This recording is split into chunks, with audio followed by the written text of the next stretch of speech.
Hello.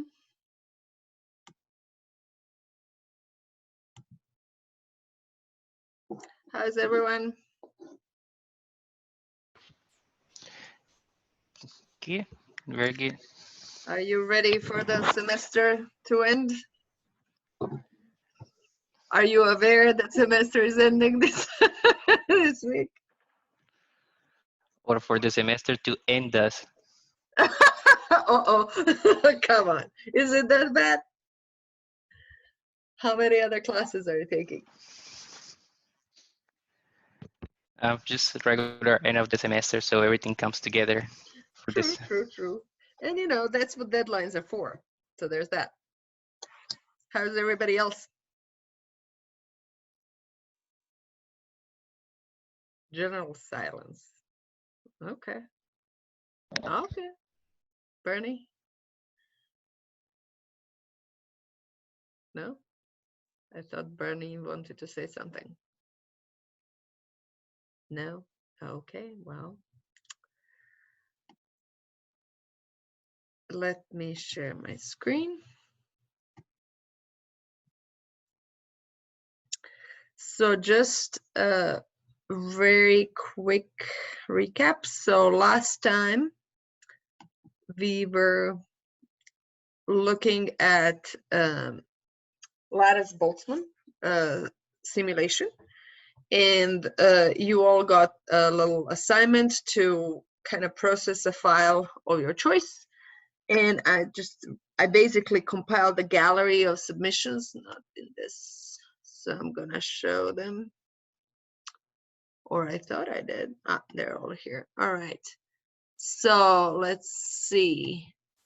Here is the ones of the submissions. So this is a subset of a micro model online, and this is the speed profile as well as a velocity profile. So we see here that kind of have entry on one side and exit on two other sides, well, three technically.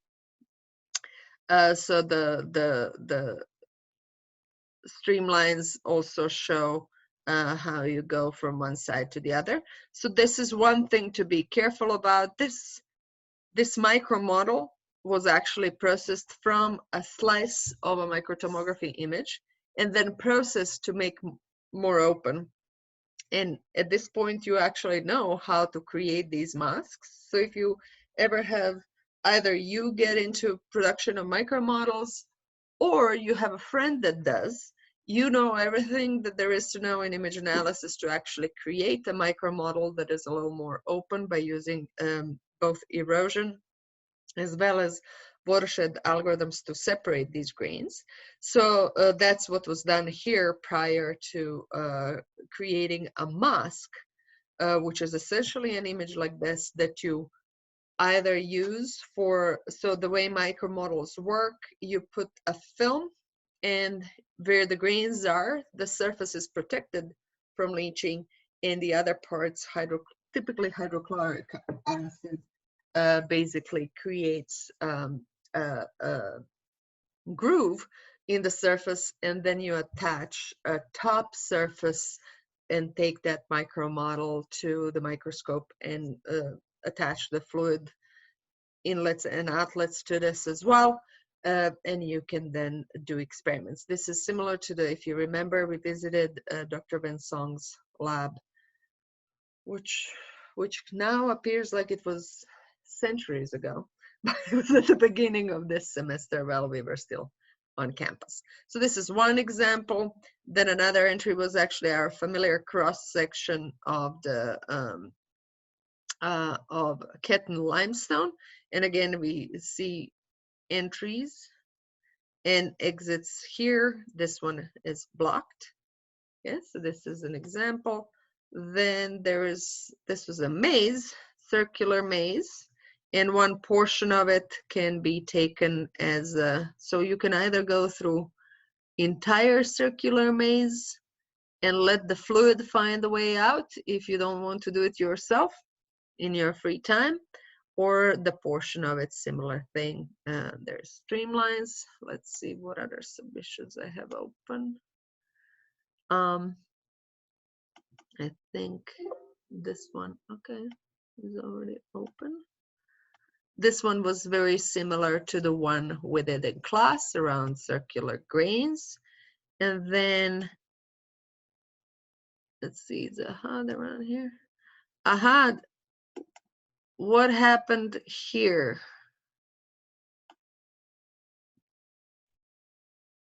Interesting. I think it was Do you realize what you did? You ran it in the grain space. okay. So your Yes. velocity is Yeah. 0 in the pore space, which means that probably the way something happened, it got interpreted, it got inverted somewhere in the process. Inverted, yes. Yeah. Oh, that's what I'm thinking. Interesting. Yeah. So interestingly enough, it did not completely bomb. Okay.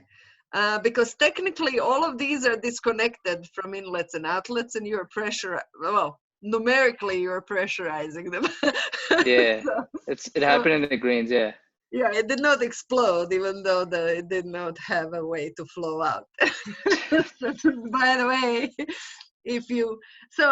part of this, just like any numerical methods, you're going to get a result. It doesn't have to make sense.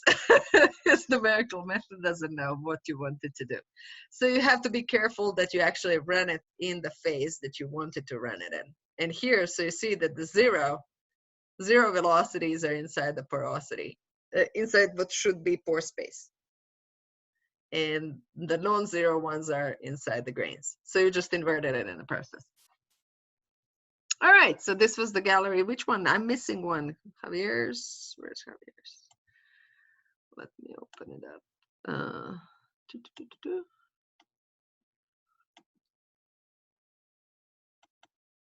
That one's PowerPoint probably. This one's combination of sizes.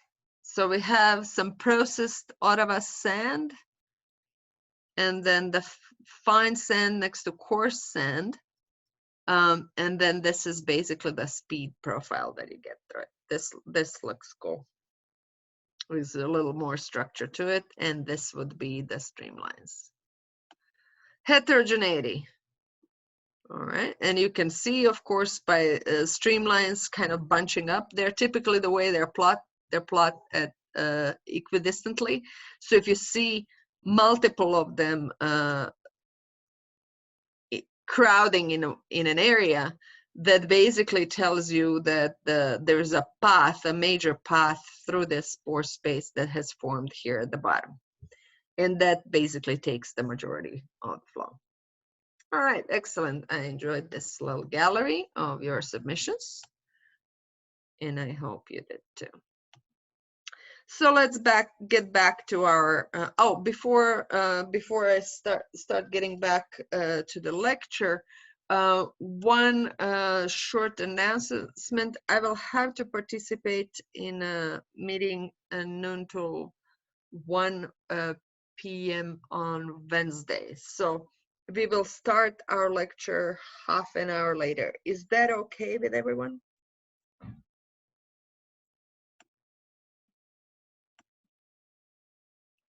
Yes, it's okay with one person. So I will then, that's our last lecture.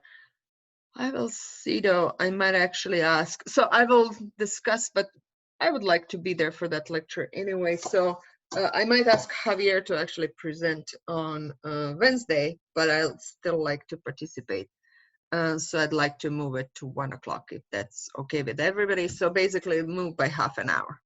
Okay, so it would end at 2:15. All right, so I'm gonna send an email about that, and let me open up our presentation on Lattice Boltzmann to wrap it up.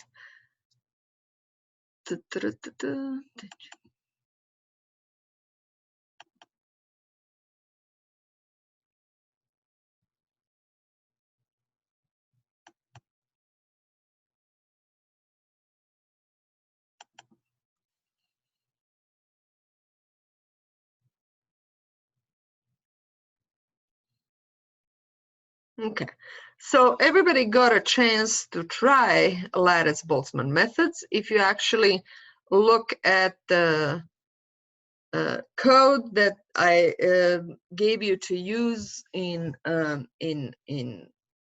MATLAB, it's a piece of code that you could definitely put together yourself in a relatively short time in the programming environment of your choice.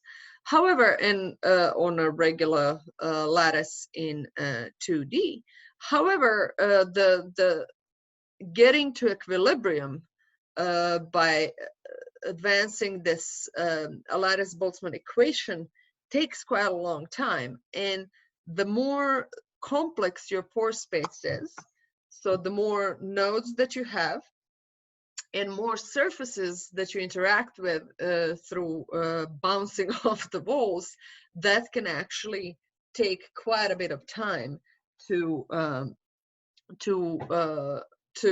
converge.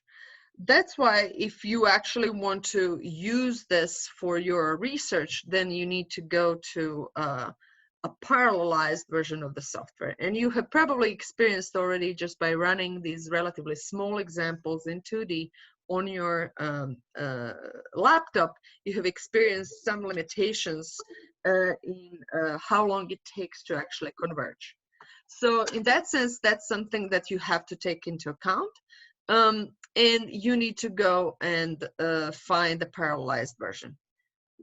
The good news is that there is at this point multiple open source software libraries for Lattice-Boltzmann methods. And there you can download and implement them and run them for your own research. It's still going to take quite a bit of time, so you have to be mindful of how long it takes for a simulation that you need to finish. And just like in any other more intense simulation, you first try it out on a very small example, make sure to visualize it, where your knowledge of ParaView so far should come in helpful, be helpful. 2D is relatively easy to visualize. In 3D, it becomes problematic to see whether your simulation has run properly. When the simulation spits out numbers like infinity or not a number, then it's easy to know that it didn't go well, but sometimes it actually just goes through where just fine, and you figuring out that it didn't go well still might take a moment. So you do need to, just like in any other numerical method, figure out ways how to validate the method. You can find one example for multi-phase simulations running Palabos on GitHub. This was prepared by Javier and Santos and also Abhishek Bihani from our department. And you can also see some of the validation problems on that web page as well. So Palabos is free. It's actually, there is commercial support for this software, which makes it pretty stable. The company specializes in pushing the boundary on the simulations. I think they work mostly in turbulent flow and come from running turbulent flow simulations in various parts of machinery. However, they basically have a model or a business model where they also put part of their code out there for everybody to use. That's for them also a testing and validation. So they get a number of users around the world using it and possibly pushing the envelope as well. At the same time, they have enough, there is enough business case basically for them just running simulations and developing software further for their clients. So there's a good equilibrium there. Such cases where there is a company behind software and software is still made open source is a pretty good business model whenever intense simulations are needed, and you also need a pretty wide user base for your software to actually properly test it and push the boundaries. So Palabos uses, or the company behind Palabos uses that model. So does ParaView, or Kitware Incorporated, that is a company that is behind ParaView. So that's something to think about if you ever get into thinking about how to make your code development sustainable. Now, beyond that, there is research software, Taxila LBM and LBPM. By the nature of being research software, there's typically one person or a few people in a research group behind it. And I can tell you from personal experience, the development is hard to actually maintain software over a long time.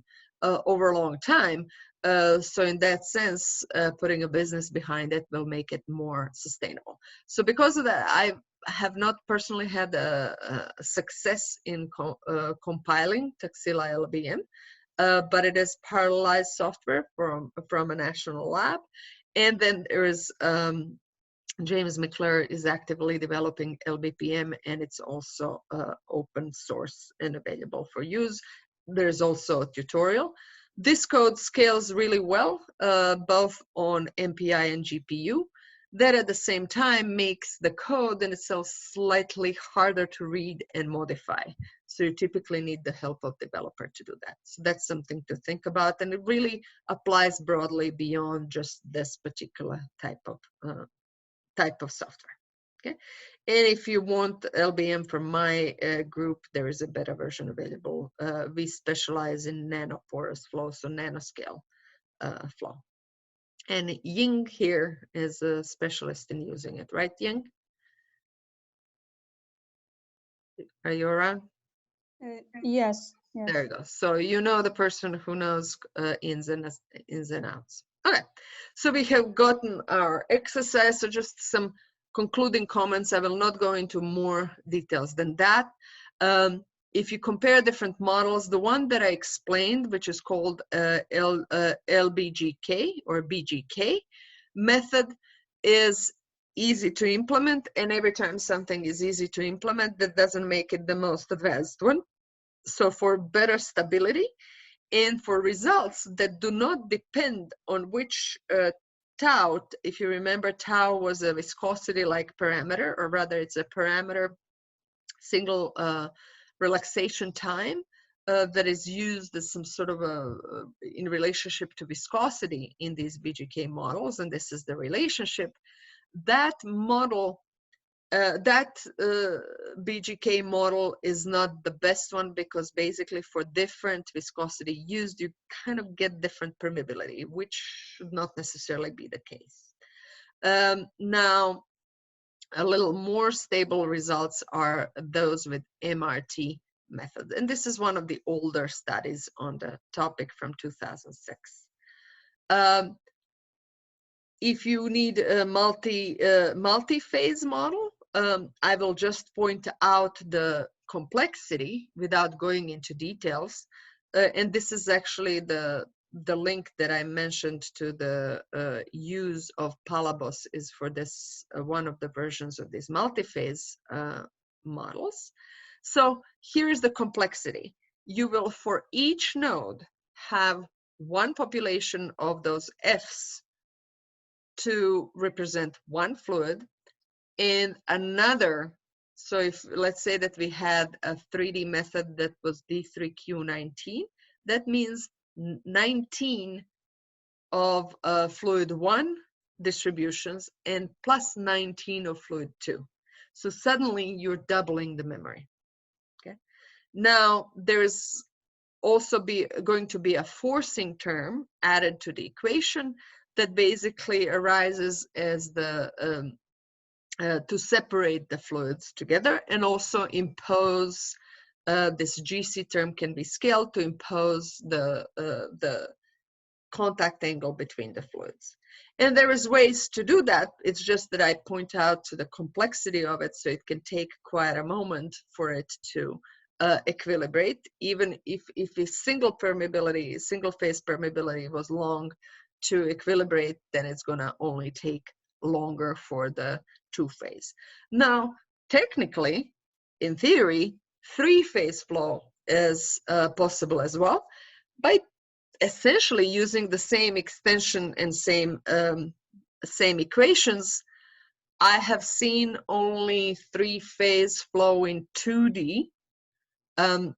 Proper 3D study with 3-phase flow I have not seen done yet. So that can tell you something about the computational complexity.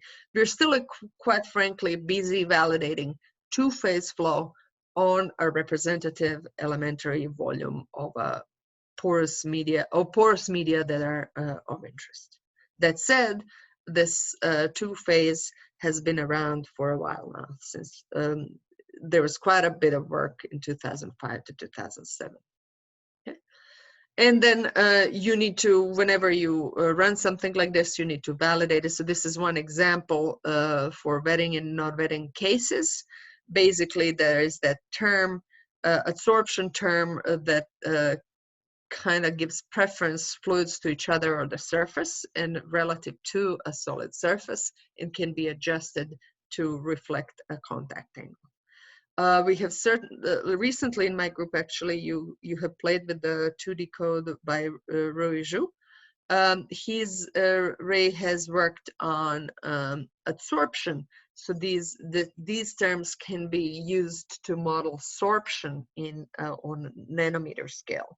So we have used it basically to look at the sorbed gas phase and free gas phase in nanometer scale channels. So again, these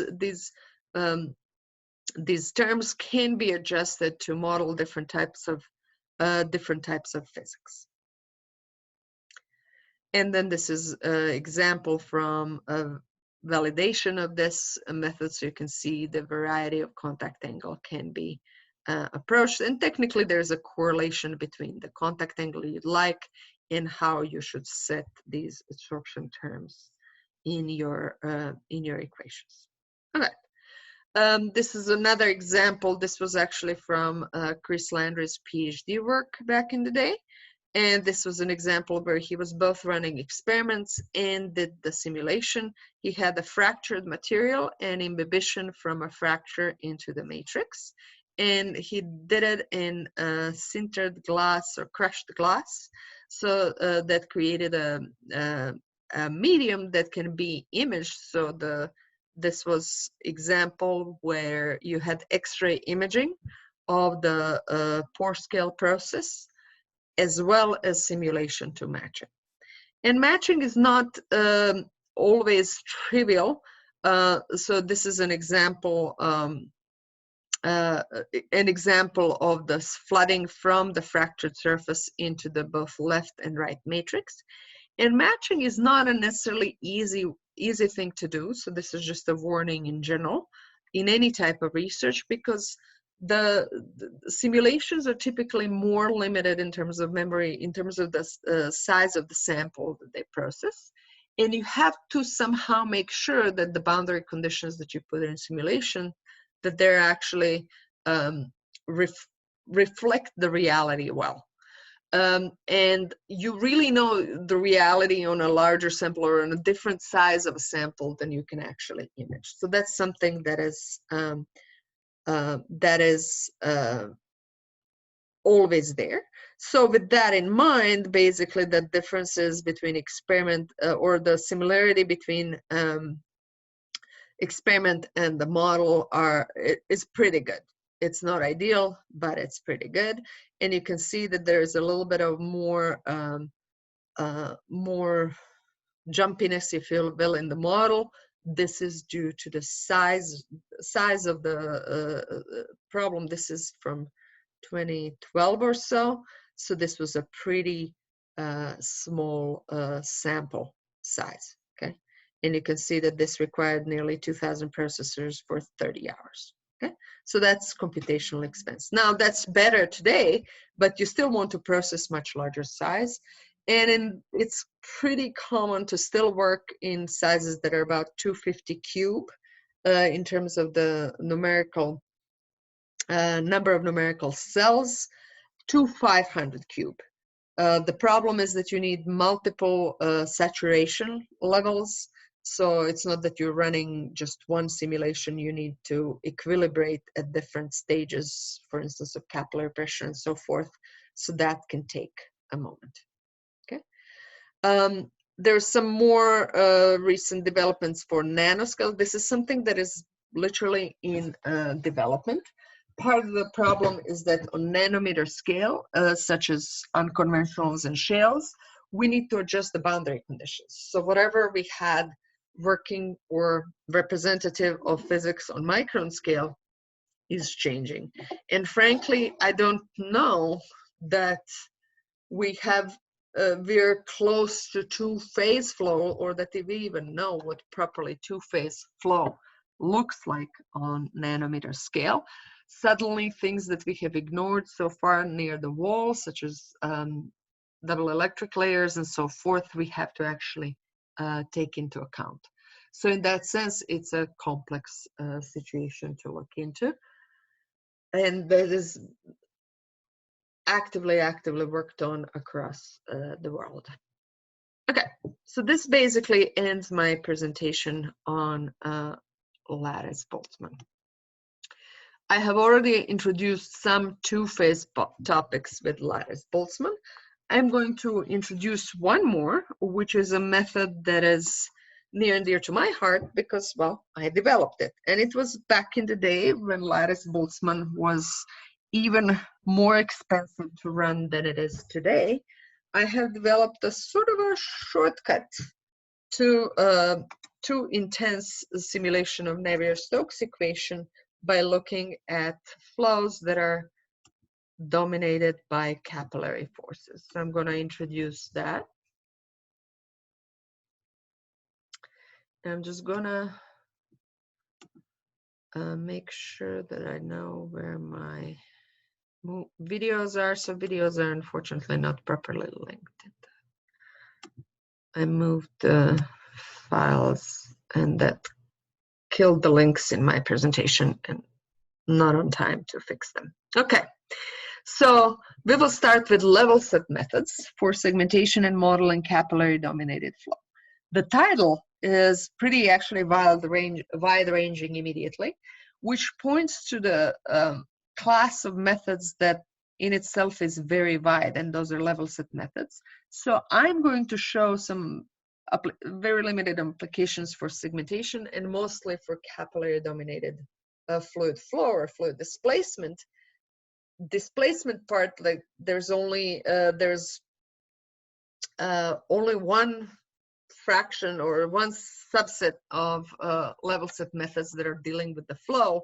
They're actually widely popular for all kinds of applications, and by themselves are not necessarily something that is related to flow. So this level set methods falls into the class of moving interface problems. So a lot of physical situations can be actually described as this moving interface problems. And finding some sort of numerical method that tracks those interfaces is useful. Now, I will immediately invite you to picture some of those interfaces in porous materials that we imaged or that we both imaged and visualized in your, for instance, ParaView exercise. So now let's kind of move those around. So you can see from the complexity of some of these interfaces that can pose quite a problem. So what problem can you get into? There is so-called explicit firm tracking, which says, okay, discretize the interface into points. And if you think about those triangulated surfaces, then every vertex on that surface is one of these points xi of t. And then you want to keep moving them in time. Now, if you know what forcing on those points are, so let's say that that's a physical interface, and you might have an idea of how forces act on those points, then you can keep moving them essentially using Newton's law. Mass times acceleration is the force. Now, as you move around, you're going to get, as you solve this equation, you will have trouble as these points move, that they're going to spread or cluster. And eventually, they might even break the interface you have. So that's essentially a problem with splitting and merging. So this interface, it'll locally spread, it'll locally shrink, and this coverage of points over the interface might not be so good, so you have to constantly renew it, okay?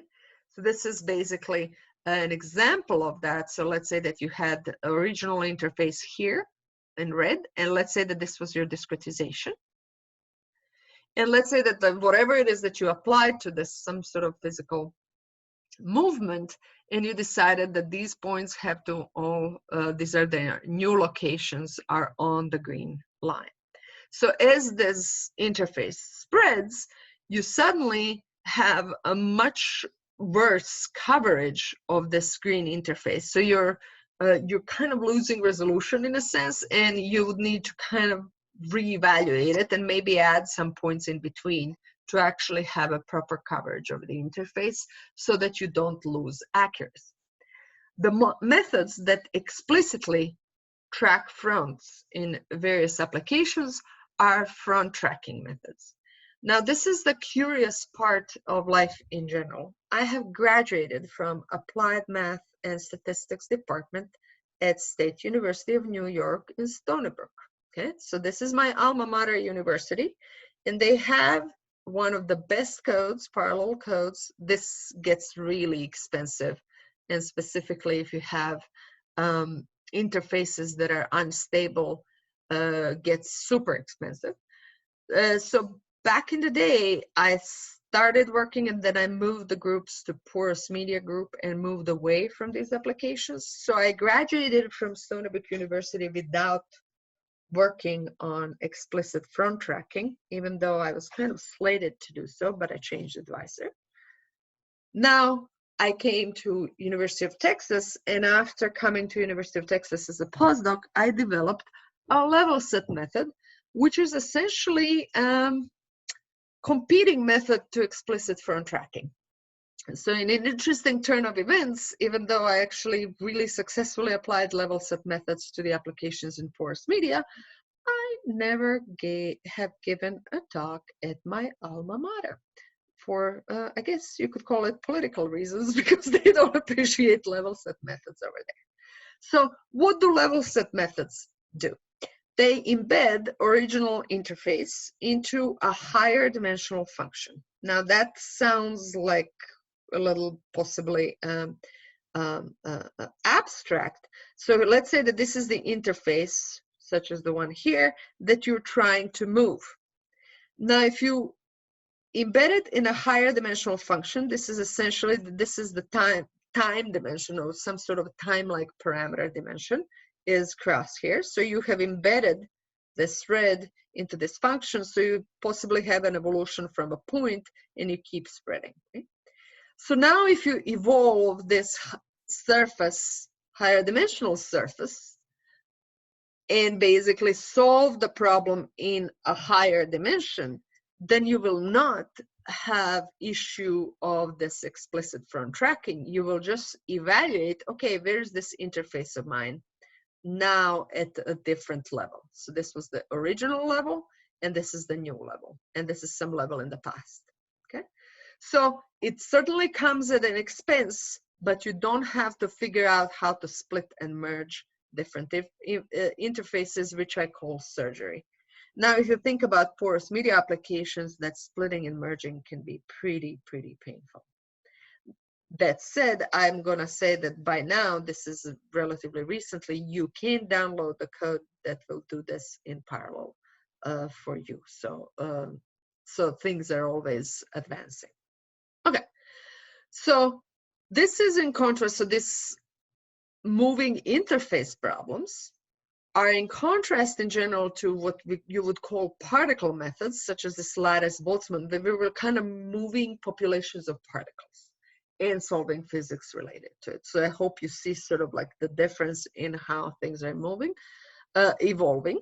So interfaces in LevelSet-Boltzmann are not tracked explicitly. They're kind of calculated later after all of this, even if and when I have an interface, such as in two-phase problems in lattice-Boltzmann, I evaluate it post-mortem.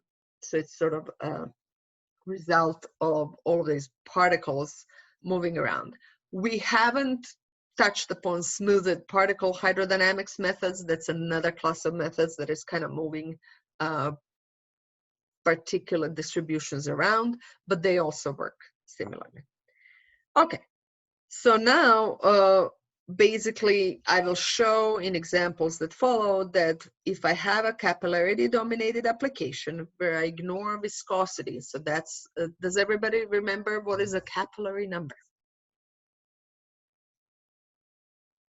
The ratio between the viscous forces and the capillary forces. So a lot of times, yes, a lot of times on micron scales, this capillary number is really small, meaning that capillary forces are dominating viscous forces, or viscous forces are relatively very small. So if you look into petrophysics books, and there's, well, the place where I remember those capillary numbers listed is Dr. Lake's book EOR. So if you go in chapter 3, there's a large table, and you will see that typically capillary numbers for sandstones and tighter are 10 to the minus 4, 10 to the minus 5, and below. Okay, so in those cases, capillary forces dominate the viscous forces. So if you sacrifice viscosity and basically simulate in the limit of this capillary number being 0, this is where the method that I'm going to present works. Okay. Now, back to LevelSets as representations. So now we have to figure out how is this implemented. This is a standard hiking map. If you do go hiking, I downloaded this one from Texas State Parks. So this is Enchanted Rock. This is how it looks like in reality. Has everybody been to Enchanted Rock? Yes? No? It's about an hour and a half from Austin. Smile, laugh. I'm going to take that as a no. If you haven't been, you should until it becomes really hot. If you do sign up though, make sure to make reservations online because it's always very popular. And right now with more limited numbers or numbers of people who can access reviews, it's even harder to get in. So make reservations in advance. That said, if you go hiking in Enchanted Rock or anywhere else, oh wait, speaking of Enchanted Rock, now I have to slightly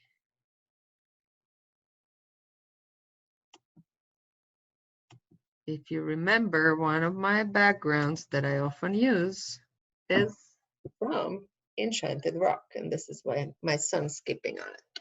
So this is the view that you're going to have if you go there. Anyway, back to the presentation. Okay.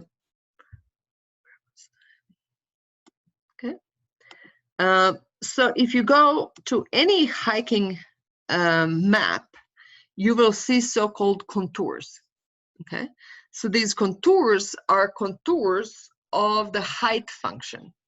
Okay, so if you think about height function over this area, if this is x and y, this height function is h of x and y, then those contours present constant levels of this height function. So if I thought about this height function as this rock above the ground, then if I slice it at a level, I will get a contour around it, and all of the points on that contour are on the same height. So h of xy is equal to some constant. Those are the contours that you plot on any map. Okay. Now, contours are typically plotted in distances. Okay, so even though they are separated by large distance possibly on the map, that's simply that the topography of the region, the contours are spaced at regular intervals. So if I have a whole lot of contours bunched up in one region, that means that my height levels are changing rapidly over that region, okay, with respect to x and y. Okay? Now, if I have contours that are rather separated in certain region, that means that it's a more mild change. So if you were to hike around here and you want a lazy ride around, then you pick a contour and you never change the height level. You just walk around that contour and around if you can, and that way you're not going to go up and down. If you want strenuous exercise, then you go where those contours are mostly most bunched up, and you will get, well, then you might need to exercise some rock climbing on this side of the enchanted rock. So you can see how these contours levels. Now, this is how we often visualize. Contours is something that we actually already visualized in our visualization exercise. And here we're actually using those as contours that we're going to evolve. In 3D, you've guessed it, those contours are actually surfaces, and we already referred to them as isosurfaces. So say that you start with an interface of interest, you embed it as an isosurface or a level set or a contour, if it's in 2D, of a higher level function. So formally, let me just move this away. Formally, say that I have a fluid, okay, and I have a fluid blob, and here's an outline. Then I'm going to take it as, I'm going to describe this function, higher level, higher dimensional function as phi. I'm going to say, okay, my part of interest is where this phi is negative, and outside is where the phi is positive. So my interface is where phi is equal to 0. That's very similar to what we were plotting, for instance. For you can plot the 0 level set, but you can plot all other level sets as well. Okay. Now, what's interesting about this, when you have a function phi of x, y, z, or in this case phi of x, y, that is 0 here on this, then as you're moving around a level set like interface where phi is constant, because phi is constant along here, then normal to this curve points in the direction of gradient. Gradient is where you change the most. So if you change the most along this direction, then where you change the least or you don't change at all, those two directions are orthogonal. So essentially, normal to this interface is gradient of phi normalized divided by the value of the gradient, okay? The absolute value of the gradient. And if you're evolving this, there's actually a simple evolution partial differential equation for this that evolves the interface phi is equal to 0 in normal direction. It's actually time derivative of phi. So this phi is a function of time as well as x, y in this application, but it could be in 3D, plus f, which introduces the physics of the problem, plus gradient absolute, so this is absolute value of the gradient is equal to 0. And this is a partial differential equation that you need to solve at every time. Now, right now, I'm just going to leave it as such. A lot of partial differential equations, they look simple, but then solving them is not so simple. And this is the case as well here. But it's a relatively, it's okay, I have an equation, I evolve it, and in every time, t is possibly a time parameter, but it's some sort of evolution parameter, I'm going to evaluate it and find where my interface is. So for instance, in this particular case, I might have at time t is equal to t1, my interface is here, these two circles.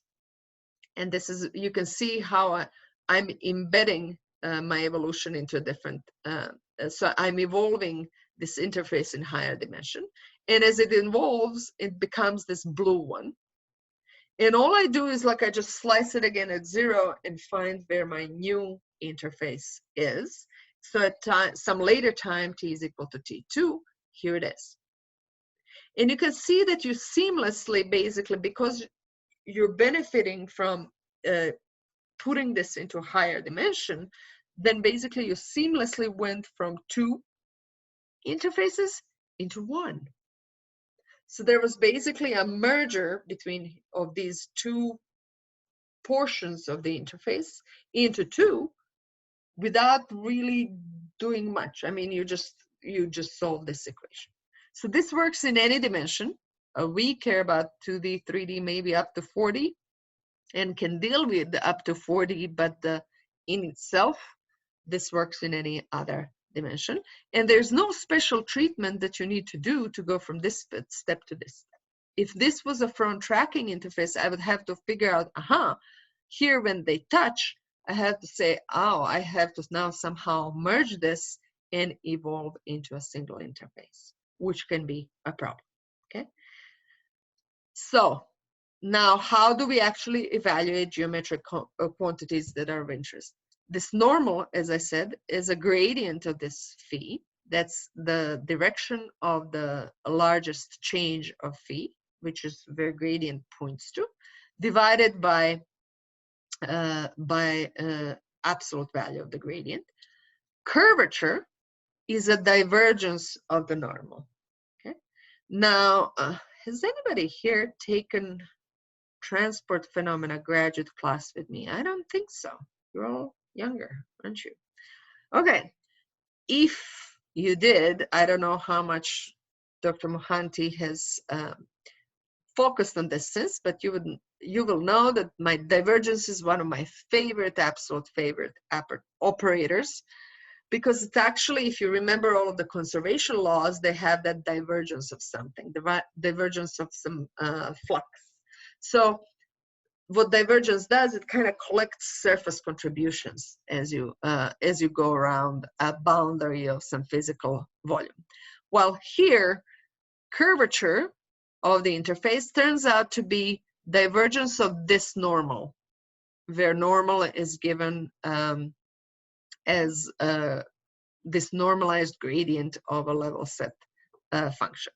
Now, it looks scary because there's this little dots and it's a little abstract. Ultimately, what it comes down to is that I can basically figure out mean curvature as a whole bunch of first and second order derivatives of phi. That's all you need to know. There's a formula for it, but essentially you can evaluate it having phi, you can evaluate curvature, which is not an easy thing to do. One thing with the curvature is, and I'm going to actually turn off my background to explain that in 3 dimensions. Let me turn off my background.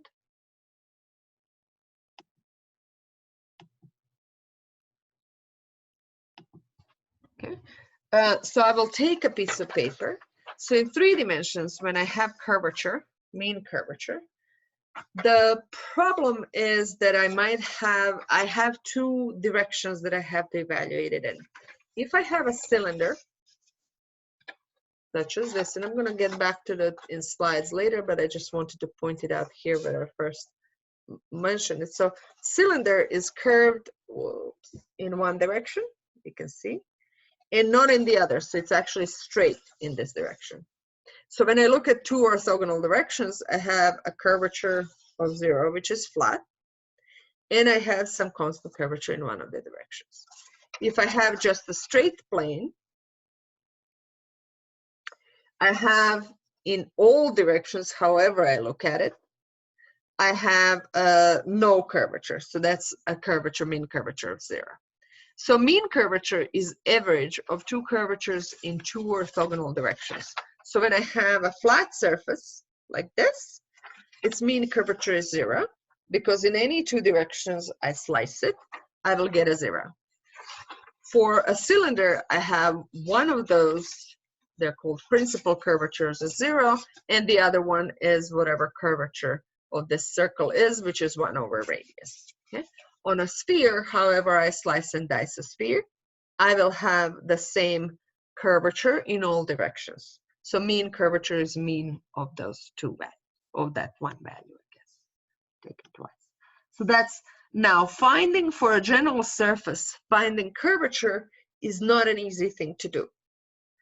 So if I have a surface that is curving in all kinds of ways, embedding it into this level set basically allows me to evaluate a whole bunch of first and second order derivatives and find curvature at every point, which is very valuable. Okay, that's the point I wanted to make. All right, so I will get back to that a little more. Okay, so now how do I implement this method? for the case that I care about, you have curvature evolution terms. So we know that how interface curves per Laplace equation responds to the difference in pressures across that interface. So curvature or mean curvature is an important thing for fluid applications. So I'm going to assume that I have two terms. One is just possibly expanding that interface, such like a pressure would if it wasn't limited. And that's this term A0 here. And then I have this curvature term, which is some coefficient times curvature, mean curvature. Okay? So if I put that into my equation, and equation was this one, okay? Then when I put that in, I have a time derivative, which is typically done with Runge-Kutta methods. And whatever introduction to numerical methods you've had, you should have somewhere in there mentioned Runge-Kutta methods, I hope, for ordinary differential equations. So then so this is in time or time-like parameter. For the space parameters, we get this gradient is in space. We get a hyperbolic term and parabolic term. Now these are partial differential equations. Does everybody vaguely remember hyperbolic, parabolic, elliptic equations? How do we classify them? They're easy to classify in linear cases where these terms are linear, or relatively easy to classify. But what you should remember, regardless of whether you know how to evaluate that equation is hyperbolic or parabolic, is that different classes of partial differential equations require different numerical methods. And you can spend basically, you probably introduced partial differential equations in one of your advanced calculus classes. However, you can spend a semester at least studying each of those categories and how to solve them numerically. Actually, you could spend the semester solving partial differential equations and then one semester per each class for solutions. Okay? So that's just not to scare you, but that's how it is in numerical methods.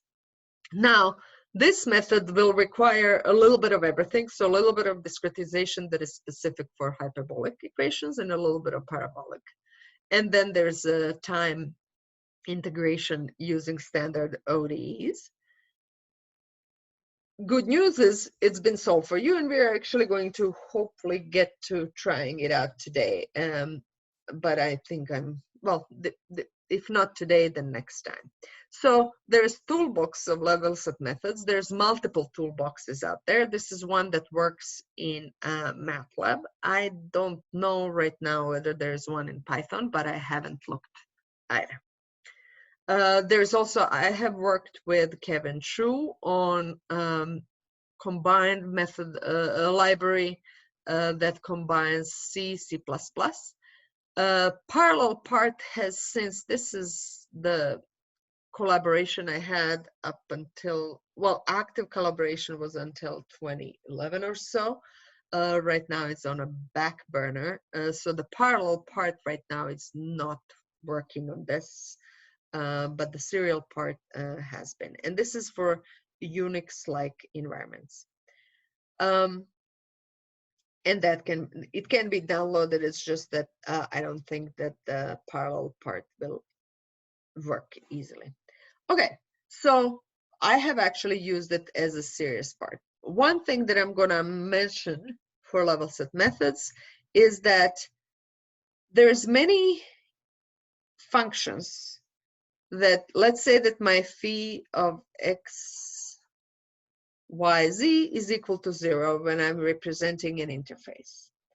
A lot of functions can satisfy that. Okay?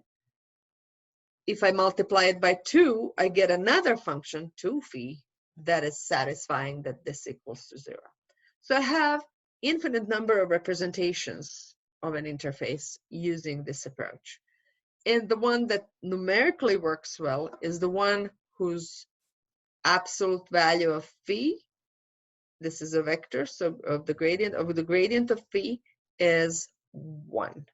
And that is a signed distance function, the same distance function that you computed in image J.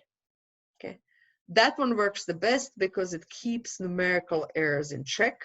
I'm constantly divided with something that is close to 1, and that's favorable. Otherwise, this method will go berserk. So basically, even if you're evolving anything using LevelSet method, you basically every once in a while you replace the function that you have with the one whose absolute value of the gradient is 1. Okay. Now, how does this work? Let me just visualize it for you. So this actually works. They're common for segmentation.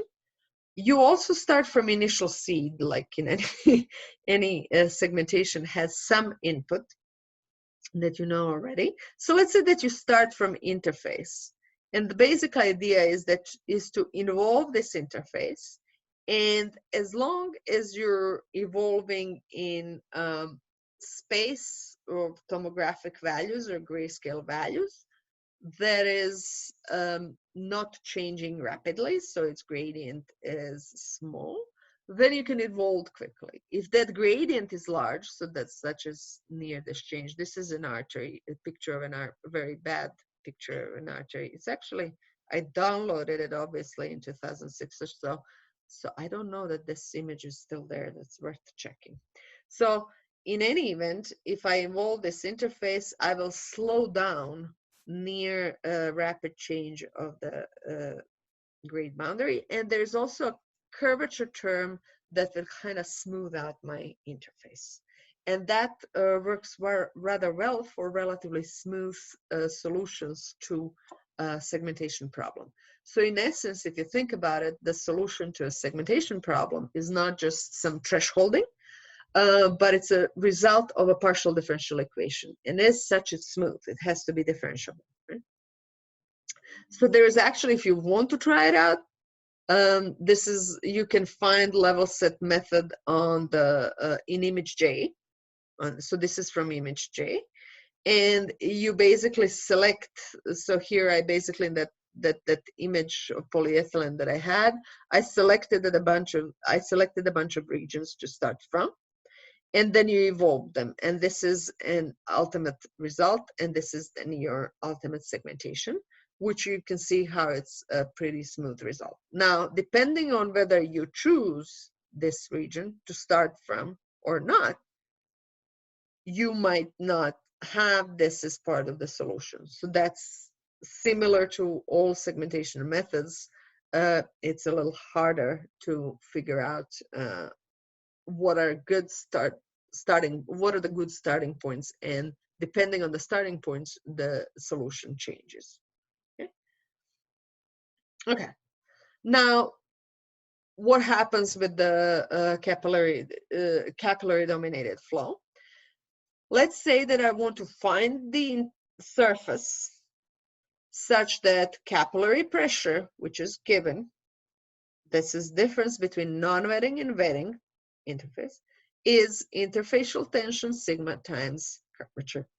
This is Young Laplace equation that you have looked at in petrophysics.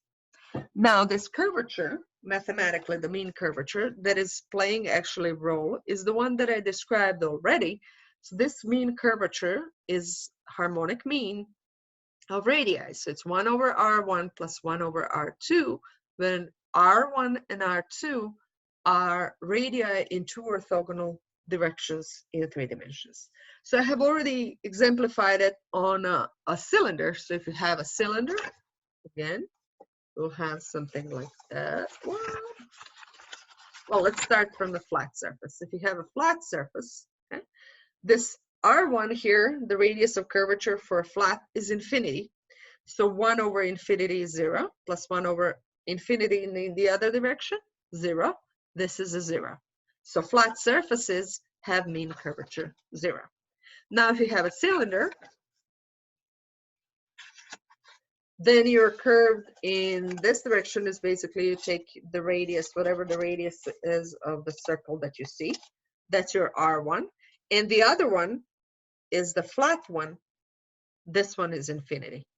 So curvature of a cylinder is 1 over radius of that cylinder. If you have a sphere, you're going to have a radius r, then you're going to have r1 equal to r2. And that's, then you will get this, that is 1 over 2 over r. And that's why for a spherical interface in a tube, you have 2 sigma times 2 over r. If you remember that from petrophysics. Does anybody remember? So that is the mean curvature expression in a simple case. Now in a more complex cases, let's look into this a little bit. One thing that is interesting for mean curvatures is that these radii can be negative. So if you look at this saddle point that is shown here, okay, you could be curved. So let's look at this cross section here. It's curved down, right? This one. Now at the saddle point, in the cross direction, which is orthogonal to it, it's curved up. Does everybody agree with me? So it's basically curved, whoops, this way in one direction and this way in orthogonal direction. Let's see if I have enough hands to hold this. If I were in class, this is where I would ask for help, but there we go. Okay. So at the point where they touch, you have a saddle point, which is what you're looking at here.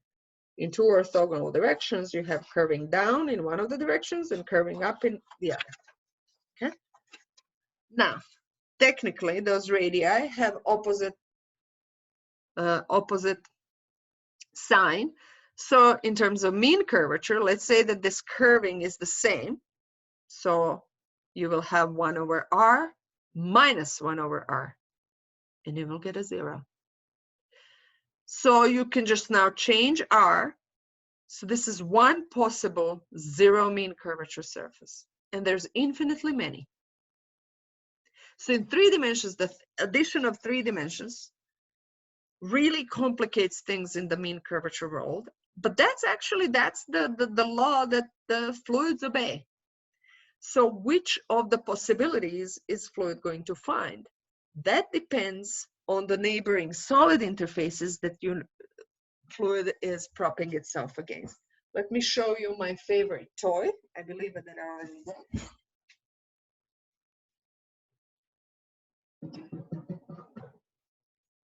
Does everybody remember this toy of mine?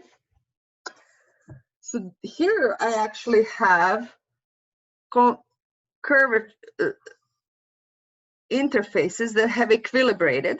Now there's a balance of capillary forces. So if you remember, there is a see-through bunch of spheres packed inside of this. Do you see them? You see the spheres? But when they're in water, you don't see them. Okay. So now I have moved this out of the equilibrium, but it has before that, these little blobs of fluid have been sitting equilibrated for a while. I'm keeping it up there behind the books so that my children don't get into it, because then this would get broken and spilled all over the place. Okay? So essentially, these curvatures of the interfaces within, the red ones, unless they're in contact with the sphere, they're constant.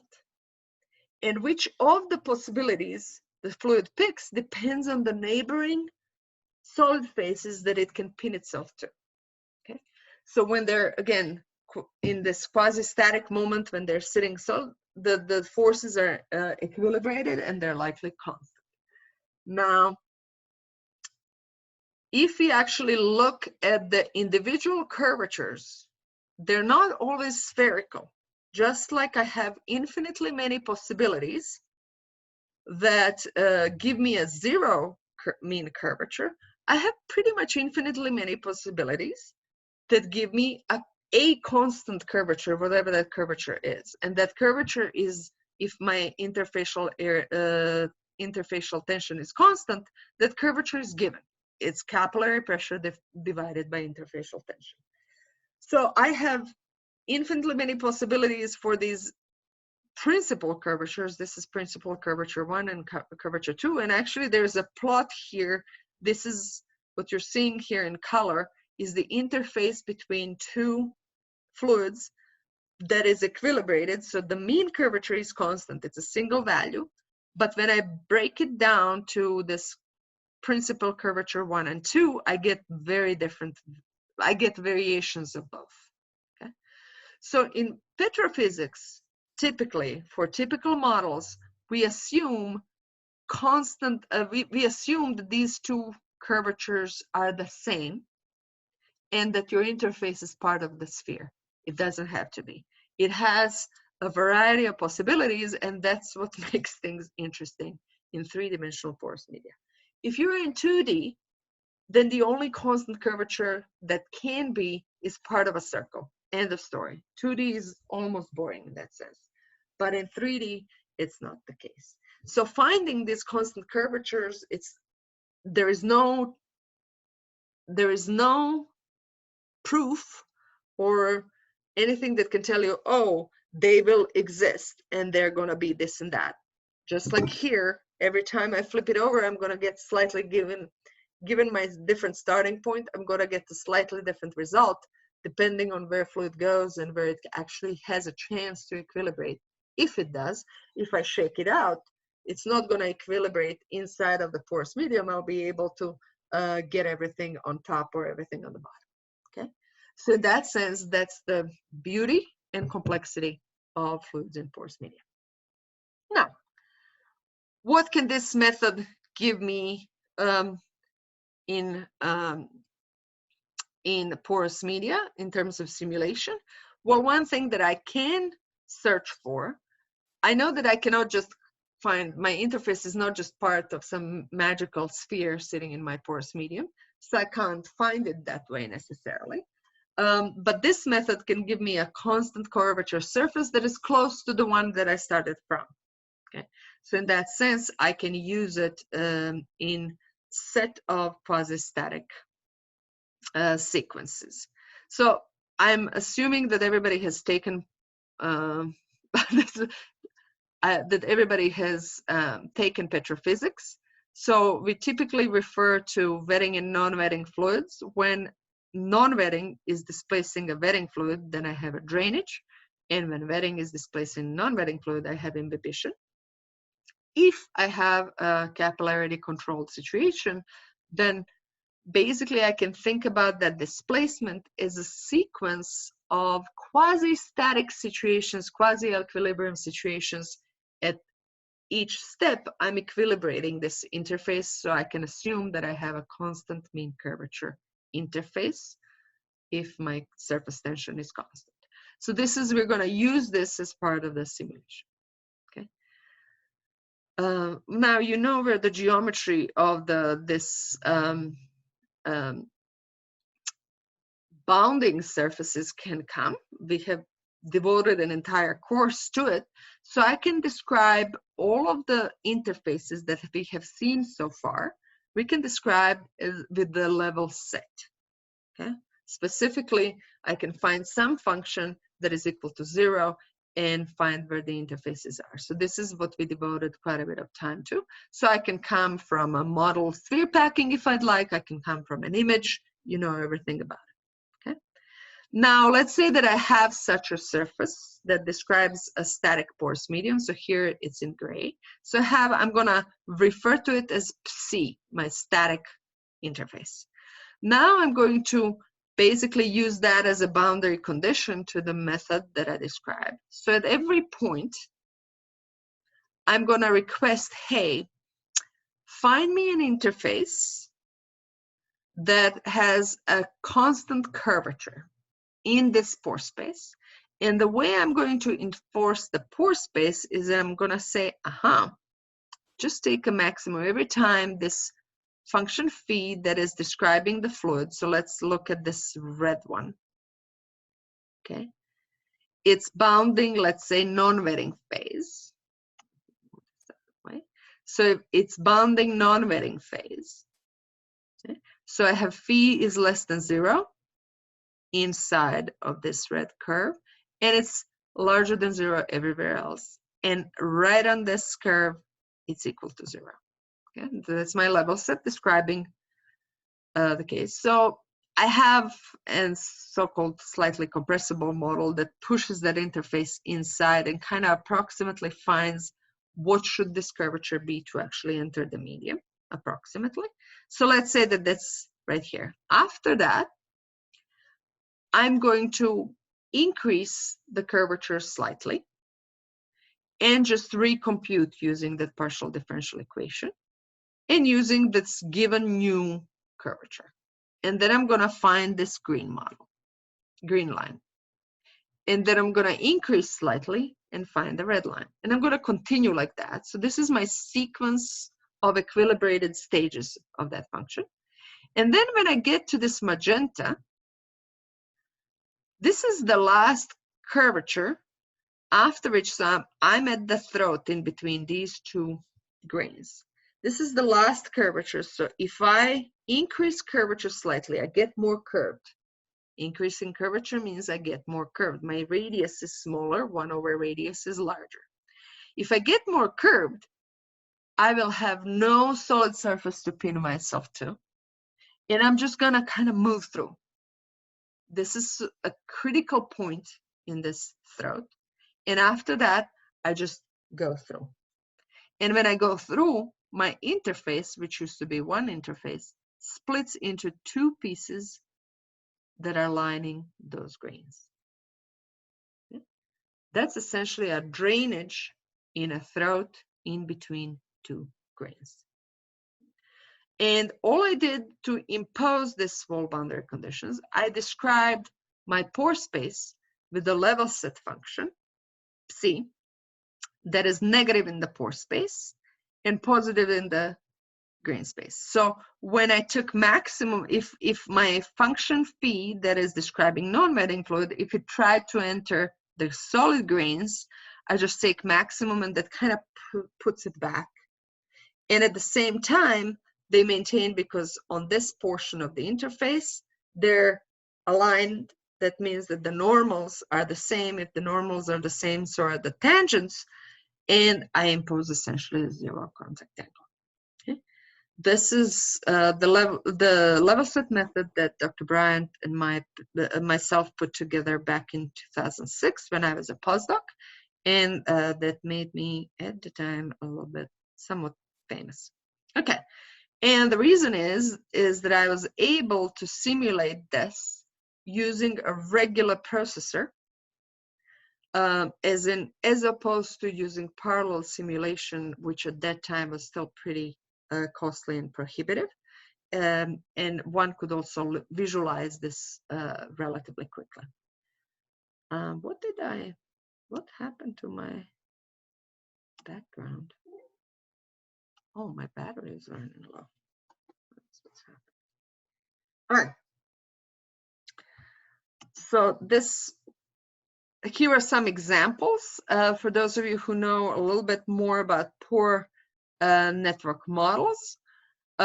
This is a classical pore from Lenormand and Zarcon in 1984, and we tried out some of those cases. So basically, if I'm getting into a pore network model that is simple like this, I have an interface here that is a critical one. As I keep increasing the curvature, I'm going to keep getting into these things. And then this, keep getting into these different channels. And basically, I'm going to pass through a channel when I'm above the critical value.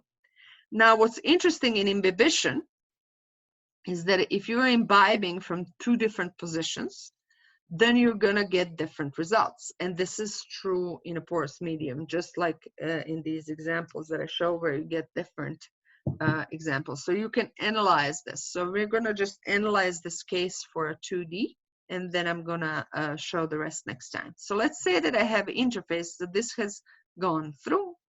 If I was imbibing from this blue interface, so this is one of my drainage endpoints, and I haven't gone through in any of these directions. As I start imbibing, I'm going to go backwards and I'm simply going to leave.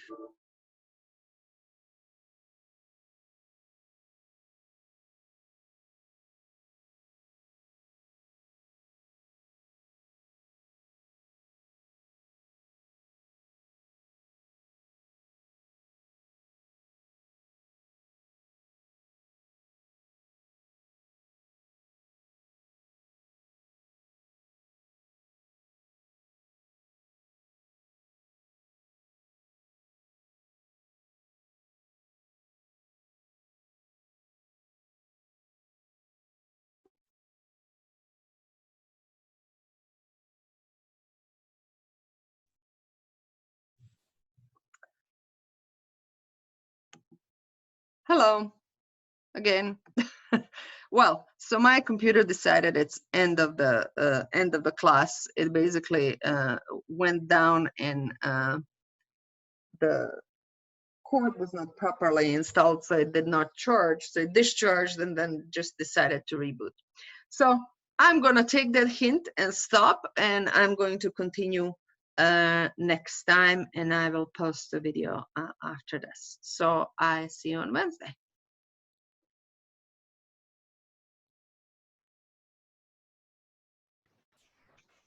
Before you leave, One more. can I? Yes, go ahead. Could you please like elaborate a little bit more on question number 3 on the homework? Can you repeat, just quickly read the question? Okay, let me just Or pull should it I up. just go and find it?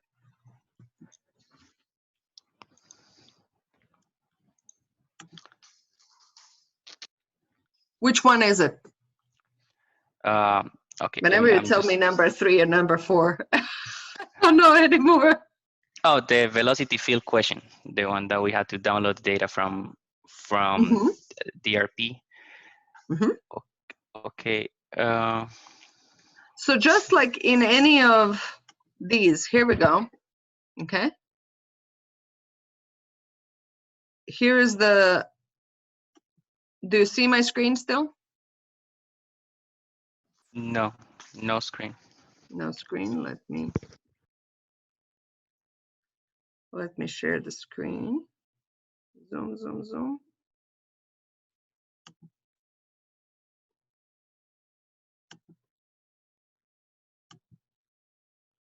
Okay. So let me share screen. Okay. So here's this is a speed profile, right? That the one that you calculated with Lattice Boltzmann. This is speed. So when I say speed, it's in this case, I have two velocities, Vx and Vy, or Ux and Uy, however you want to refer to them, right? So there's two dimensions. In 3 dimensions, you have 3. So you have Vx, Vy, Vz, or Ux, Uy, Uz. Yes? Now, what you're looking at here as speed is square root of Vx squared plus Vy squared. So speed is magnitude of velocity. If I could also just plot Ux and Uy, or Vx and Vy. I'm forgetting now what the code is referring to as Ux and Uy. That same code in MATLAB, you can take a look at it, right? So I can evaluate X and Y velocities. In 2D, I'm going to have 3. And velocity, those Vx, Vy, Vz are fields in 3D. Yes? Now, in this particular case, this little arrow that Quiver function does in MATLAB is going to put arrows that point where this vector Ux, Uy points. In 3D, it's a 3-dimensional vector. That's what in 3-dimensional visualization is called a glyph. And part of you has it built in. So what I'm asking you is to investigate online how to place little glyphs in 3D to visualize that velocity field by reading in Vx, Vy, Vz. Okay. Okay. So the choice you will see within this MATLAB that was shared, the choice was to do it, I think, every 10 pixels in both X and Y. Okay. And sometimes it's so small that you can barely see it. And the size of this vector kind of scales with the size of the velocity itself. So there's some scaling that has to be built into that. Realistic scaling typically doesn't work. So there's a little bit of an art there to figure out what scaling works for your velocity field, to actually plot a bunch of vectors that show your velocity field, right?